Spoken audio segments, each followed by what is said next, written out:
Kanisa la Waadventista wa Sabato ukanda wa dhahabu linawatakia heri katika mwezi mtukufu wa Ramadhani. Mwezi huu mtukufu wa Ramadhani kwa ndugu zetu Waislamu ndo Qur'ani ilishushwa.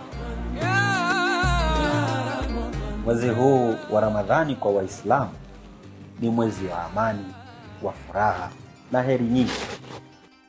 Kwa wenzetu Waislamu, mwezi huu wa Ramadhani ni mwezi wa kutenda mema. Mwezi huu wa Ramadhani kwa Waislamu ni mwezi wa toba na kusamehewa dhambi. Mtume Muhammad katika hadithi zake husema, la tahasadu wala tanajashu wala tabaghadu, ya kwamba watu wasitukanane, wasifanyiane hisada wala wasitendeane mabaya.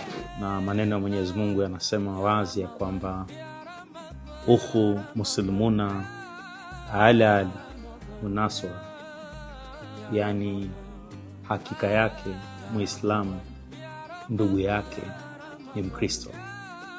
Ramadhani karimu.